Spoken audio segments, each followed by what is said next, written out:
The morning sun spilled across a quiet suburban street, washing the rows of manicured lawns and identical houses in soft gold. To any stranger passing through, this neighborhood looked like the very definition of safety, the kind of place where children played freely, mailboxes gleamed, and families waved politely to each other on their way to work. But appearances, as Derek Lewis would soon discover, were deceiving.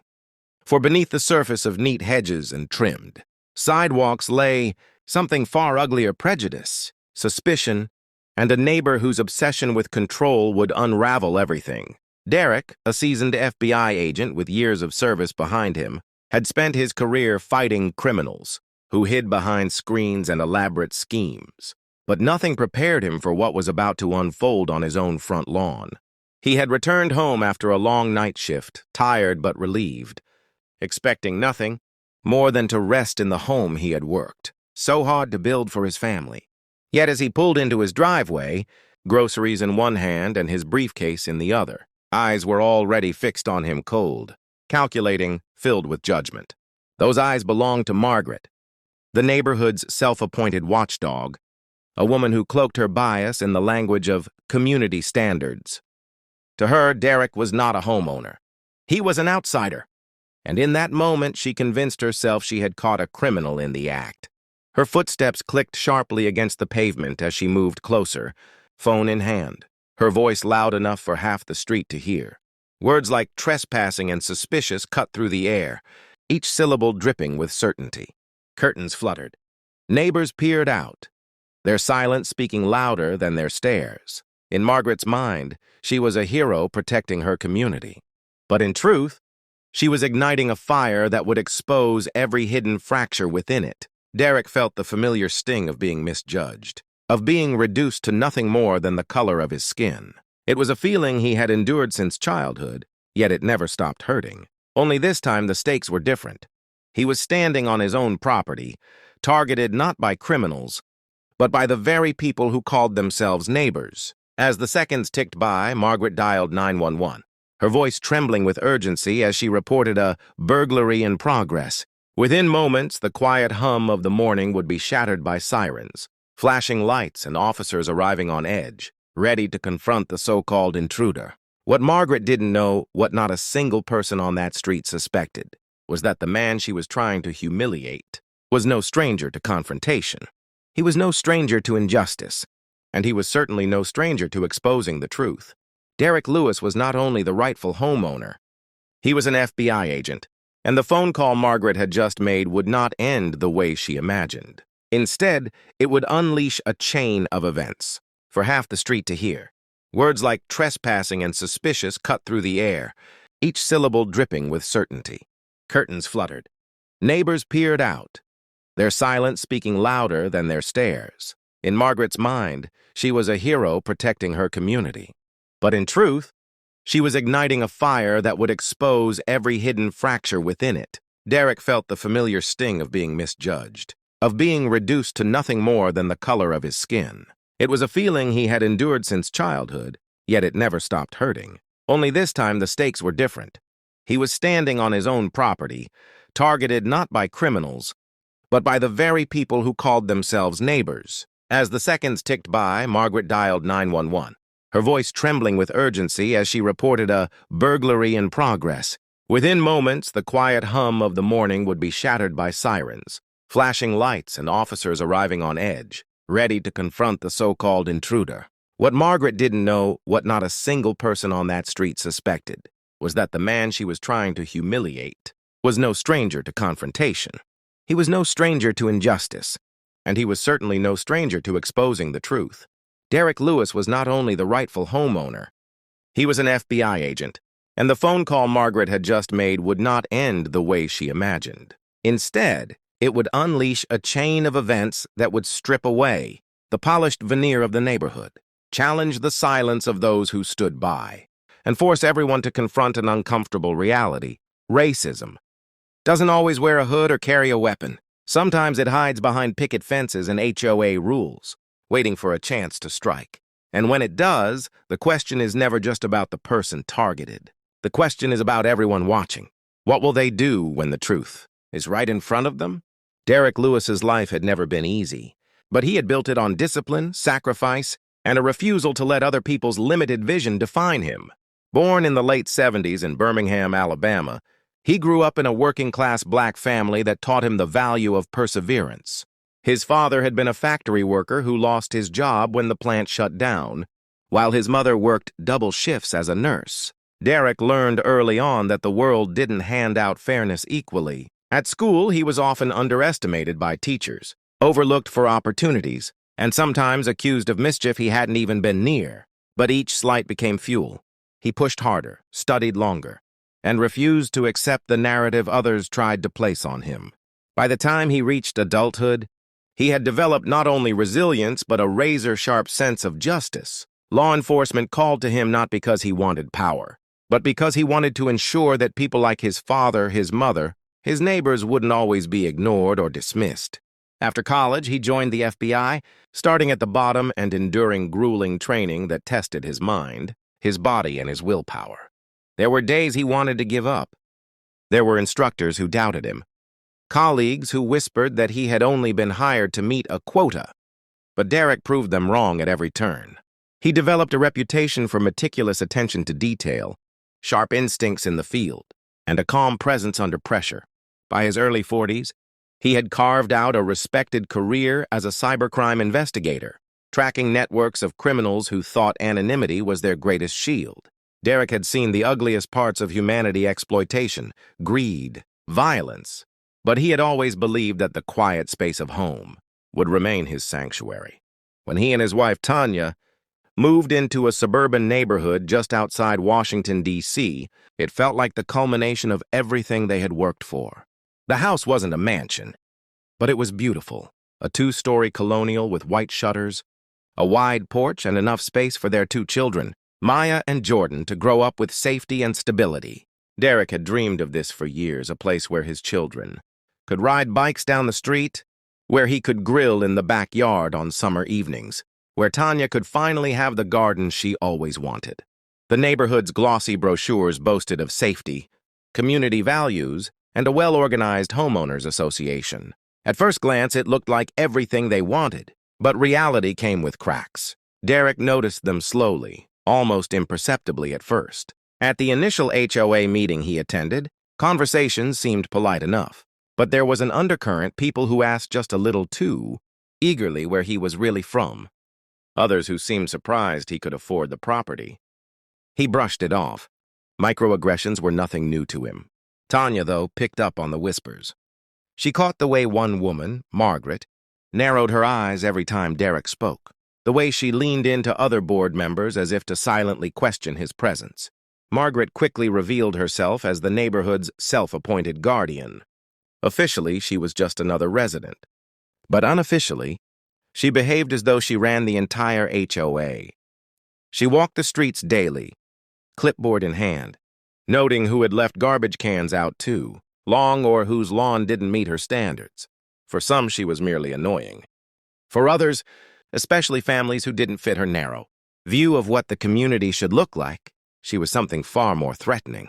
Margaret wrapped her actions in the language of protecting property values and maintaining standards, but underneath her smile was something colder, sharper. For Derek and Tanya, the first few encounters with Margaret were tinged with unease.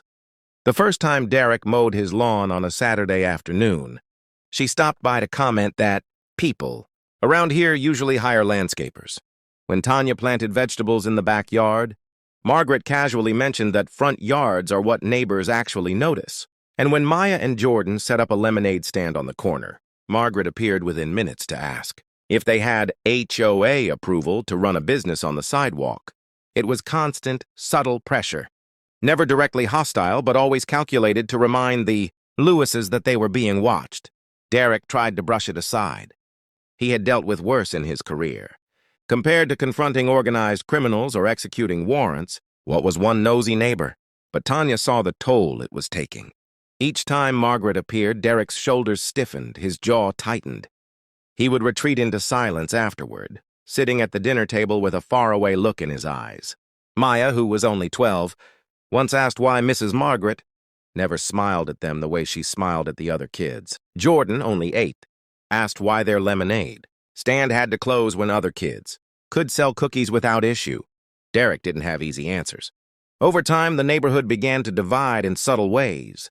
Some families greeted Derek warmly, thanking him quietly when they learned he worked in law enforcement. Others avoided eye contact or worse, treated him as if he were constantly under suspicion. Derek noticed how Margaret seemed to orbit him, always nearby whenever he was outside. She scrutinized his car when he parked it. She once stood across the street while he unloaded groceries, her gaze fixed on him as though memorizing every movement. To Derek, it felt like living under surveillance, and as much as he wanted to dismiss it, he couldn't shake the feeling that Margaret was waiting for a chance, for some justification to escalate, beyond petty complaints and into something more dangerous. What he didn't know was that this chance would come sooner than anyone expected, and that when it did, it wouldn't just be a clash between neighbors. It would become a public unmasking of prejudice in its rawest form. Derek tried to convince himself that Margaret was nothing more than a nuisance, the kind of neighbor every community seemed to have someone obsessed with rules, with appearances, with a sense of authority she had never been granted. But over the months, it became clear that Margaret's fixation wasn't random. She targeted him and his family with a precision that felt deliberate, almost strategic. The small incidents piled up like pebbles dropping into a jar, each one insignificant on its own, but together creating a weight that grew heavier every day. The first real confrontation happened on an otherwise ordinary Tuesday evening. Derek had come home late from the bureau, too exhausted to put his trash cans back by the HOA's strict deadline of 8 p.m. The next morning, he found a notice taped to his front door, a violation warning that carried the threat of fines. He shook his head, annoyed but unsurprised, until he noticed the detail that chilled him. The violation had been documented at 8:07 p.m. Someone had been watching closely enough to record the exact minute he missed the cutoff, and he didn't need to guess who. Across the street, Margaret's blinds twitched shut as he looked up, confirming what he already knew. She was keeping track of his every move. From there, the pattern escalated. When Tanya parked her car slightly too close to the curb, they received another notice. When Maya left her bike on the front lawn overnight, there was a warning about clutter-reducing property values. Jordan's basketball hoop, which several neighborhood kids loved playing with, was suddenly deemed unauthorized equipment. Yet when Derek walked the neighborhood, he saw plenty of other families with bikes, toys, or cars left out. None of them were cited. None of them received notices. It was selective enforcement, thinly veiled as concern for community standards. Tanya urged Derek to speak up, to confront Margaret directly, or to call out the bias at HOA meetings. But Derek hesitated. He had spent his life walking a fine line between standing his ground and keeping his composure. As an FBI agent, he knew better than most how quickly situations could spiral when emotions flared. And as a black man, he knew that anger, even justified anger, would be weaponized against him. He told himself to stay calm, to endure it, to wait for the right moment. But silence carried its own cost. Each slight gnawed at him, slowly wearing down the sense of sanctuary. He had hoped this neighborhood would provide. Meanwhile, Margaret grew bolder. She began approaching him directly, under the guise of concern. One afternoon, as Derek unloaded groceries, she strolled across the street, clipboard in hand, and remarked loudly enough for other neighbors to hear, "You know, we have very clear rules about visitors parking in driveways. Residents should make sure their guests use the designated spots." Derek froze, bags in his hand, before replying quietly, "This is my home. That's my car." Margaret smiled tightly, as if she hadn't heard him, then scribbled something on her clipboard before walking away. Derek stood there in the heat of the sun, groceries cutting into his fingers, a familiar mixture of rage and humiliation rising in his chest. The neighbors noticed, of course. Some avoided eye contact when they passed him on the street, unwilling to get involved. A few offered awkward smiles, the kind that tried to say, "We're not like her," without the courage to actually speak up. Only one or two quietly voiced support, whispering that they thought Margaret was going too far. But whispers didn't stop notices from being taped to his door. Whispers didn't erase the tension that clung to him. Every time he pulled into his driveway, the HOA itself was no better. At meetings, Derek raised his concerns carefully, pointing out the unequal enforcement of rules. But the president, a man named Richard, always deflected. "We apply the standards fairly to everyone," he said, shuffling papers as if to end the discussion. Margaret, seated at his side, would nod with satisfaction, her expression daring Derek to push harder. When Derek cited specific examples, Richard insisted that all complaints are investigated, but somehow the pattern never changed. The Lewises continued to receive violations for minor infractions, while other families lived freely without consequence. It wasn't just paperwork. On more than one occasion, Derek noticed police cruisers driving slowly past his house, their presence lingering just long enough to unsettle him. Once, an officer even stopped, claiming they had received a concerned call about someone loitering in the driveway. That someone was Derek himself, dressed in his work clothes, holding his briefcase. He showed his ID, kept his voice steady, and the officer eventually left, but the damage was done. Someone Margaret was not just weaponizing the HOA, but also law enforcement against him, and that was a line Derek knew all too well could turn deadly if mishandled. The weight of it seeped into his home. Tanya grew anxious, double-checking locks and drawing curtains earlier than usual. Maya grew quieter, sensing the tension but unable to name it. Jordan, young and outspoken, once shouted at Margaret from the yard after she scolded him for bouncing his ball too loudly. "This is our house, too!" Derek had to pull him inside, kneeling to explain gently why yelling back wasn't the answer, even though every part of him wanted to cheer his son's defiance. For Derek, the neighborhood had transformed from the dream he'd worked so hard for into something closer to a battleground, subtle, insidious, but relentless. Each day he walked a tightrope, trying to balance his role as a father, a husband, a federal agent, and a black man in a community that had quietly decided he didn't belong.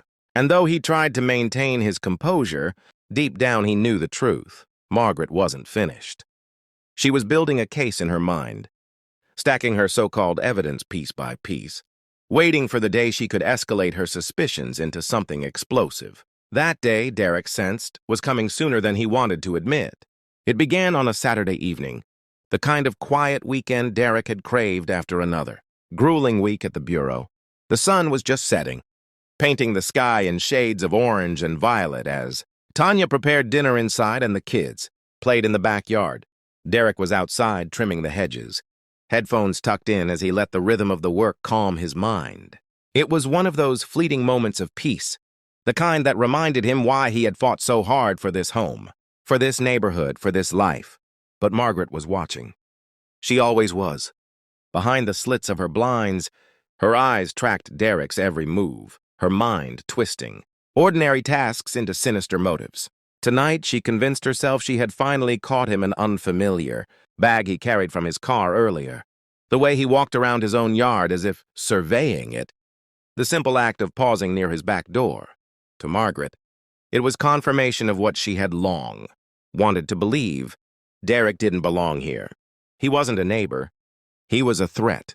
And so, with the confidence of someone who had convinced herself she was the hero, she dialed 911. Her voice was sharp, trembling with manufactured urgency.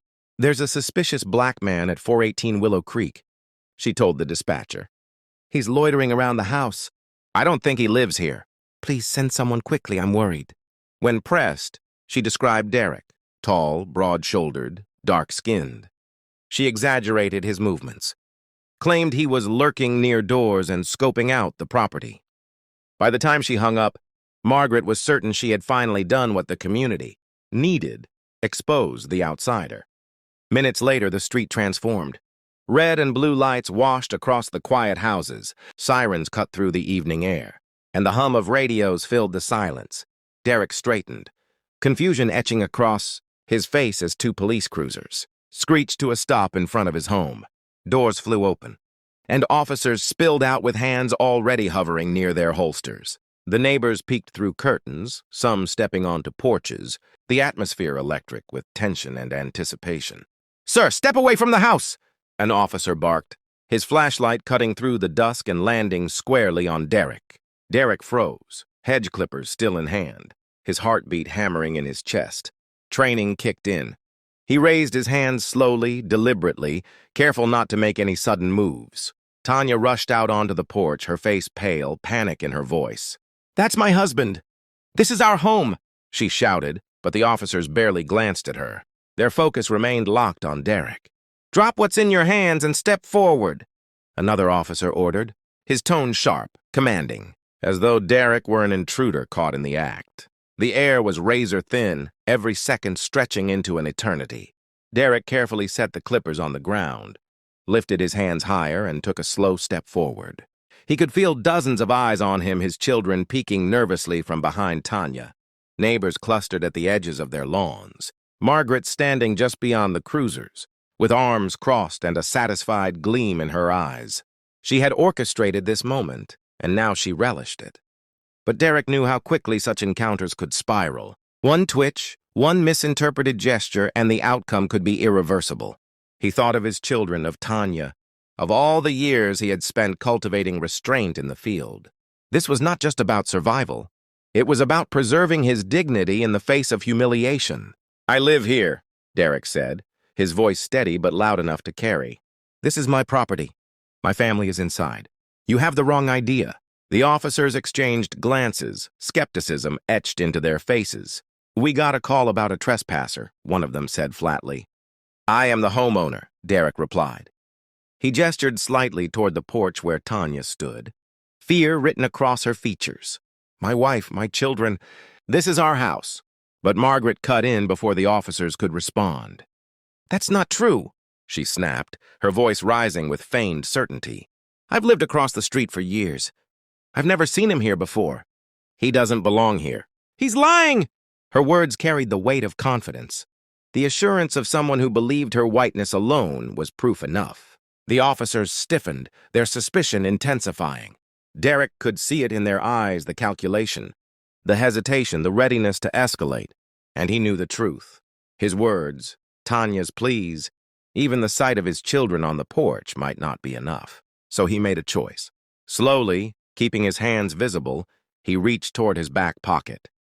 "I'm reaching for my identification," he announced, each syllable deliberate. The officers tensed, hands tightening on their weapons. Derek moved with painstaking care, pulling out the leather case that had accompanied him through countless operations. He flipped it open, raising it high into the beam of the flashlight. The gold badge and FBI credentials gleamed against the night. "I am Special Agent Derek Lewis," he said firmly, his voice carrying the authority of years in the field. "Federal Bureau of Investigation." For a moment, silence blanketed the street. The officers froze, their flashlights wavering slightly as they processed what they were seeing. The tension cracked like glass under pressure. The authoritative stance softened, the suspicion drained, and the reality of what had just happened hit them like a blow. Margaret's face paled, her expression collapsing from smug satisfaction into disbelief. That can't be right," she stammered, her voice faltering. But no one was listening to her anymore. The officers lowered their hands, shame flickering across their features as they looked from the badge to Derek's unwavering gaze. Behind him, Tanya let out a sob of relief, clutching Jordan and Maya to her side. The neighbors whispered, some gasping, some muttering under their breath. The illusion Margaret had built for so long that Derek was a trespasser, an outsider, a threat had shattered in an instant. And for the first time, the balance of power on Willow Creek shifted. The flashing lights faded into the night. But the damage lingered long after the cruisers drove away. Derek stood rooted in his yard, badge still in hand, while Tanya clutched his arm as though afraid he might vanish if she let go. Their children had been ushered inside, but their wide, frightened eyes haunted him. For Derek, the scene replayed in his mind with relentless clarity, the suspicion in the officer's eyes, the contempt in Margaret's voice, the collective silence of the neighbors who had watched but said nothing. He had stared down criminals, terrorists, and masterminds of deception, but this cut deeper, because this was home. And if a man could not be safe on his own property, then where was safety to be found? The officers, now subdued and apologetic, muttered excuses as they left. "Just doing our job," one said, but the words rang hollow. Derek knew better than anyone how much discretion officers had in moments like this, how their instincts could tip the balance between life and death. His survival tonight was not just luck. It was discipline, patience, and the weight of the badge he carried. Without it, the story could have ended very differently. Tanya whispered the thought. He couldn't shake. What if you hadn't had your ID on you? Across the street, Margaret retreated behind her door, her triumphant smirk replaced by a shadow of fear. For the first time, she had no audience, no allies nodding silently in approval. The whispers among neighbors had changed tone, no longer complicit, but uncertain, uneasy. What had once been dismissed as Margaret being Margaret now carried the stench of something uglier. The facade of innocence had cracked, and with it, the illusion of a perfect community. That night, as Derek sat at the kitchen table with Tanya, he struggled to put words to the storm inside him. Rage warred with weariness, humiliation with pride. He had exposed Margaret, but at what cost? His children had seen him treated like a criminal. His wife had watched the love of her life surrounded by guns, for nothing more than existing in his own yard. These scars ran deeper than paperwork or apologies could heal. But as an agent, as a father, as a black man, he knew one thing: silence was not an option. When the HOA announced an emergency meeting to discuss community relations, Derek almost didn't attend. Part of him wanted to retreat, to shield his family from more scrutiny. Yet Tanya's steady hand on his shoulder reminded him that this was not just about them, it was about every silent neighbor who had a choice to make. Would they side with prejudice cloaked in policy, or with truth laid bare by humiliation? On the evening of the meeting, the clubhouse filled with the low murmur of voices. Neighbors filed in, some nervous, some defensive, others curious. Margaret sat near the front, posture rigid, eyes darting around as if still trying to command control. But there was no smugness left in her gaze. The events of that night had stripped her of her aura of authority. When Derek entered, the room shifted. Conversations hushed. Heads turned. He walked with the quiet confidence of a man who carried the weight of truth, not arrogance. His badge was tucked away this time, not to prove his worth, but to remind himself he didn't need to. Prove it. The HOA president stumbled through an opening statement about misunderstandings and community harmony, but Derek rose before the words could smooth over the wound. His voice cut through the room, measured, steady, yet pulsing with restrained fire. "I have spent my career serving this country," he began. "I have walked into rooms where lives depended on the choices I made in seconds. I have faced criminals who would rather see me dead than see justice done. But nothing prepared me for the moment I stood on my own lawn, in my own neighborhood, surrounded by suspicion and guns because of the color of my skin." The silence was absolute. Eyes dropped, throats tightened, shame flickered across faces. Derek let the weight of his words settle before continuing. "You all saw it. Some of you heard Margaret call me a trespasser. Some of you watched the police treat me as a suspect, not a neighbor, and too many of you stayed silent. That silence is not neutral, it's a choice. A choice that tells people like Margaret her behavior is acceptable. A choice that tells my children their father's dignity is negotiable. That silence is complicity." Margaret shifted uncomfortably in her seat, lips pursed, but the murmurs around her betrayed the shifting tide. Derek wasn't just confronting her. He was holding up a mirror to the entire room. "My family moved here because we believed this community was safe, welcoming, a place to grow. But safety cannot exist where prejudice rules unchecked. A home is more than walls and doors, it is belonging. And belonging should not be conditional. Not on race, not on assumptions. Not on the twisted stories of one person who can't see past her bias." The words landed heavy yet liberating. For some, it was the first time they had been forced to acknowledge the undercurrent of racism in their midst. For others, it was a long overdue reckoning. And for Margaret, it was the collapse of a throne she had built on fear.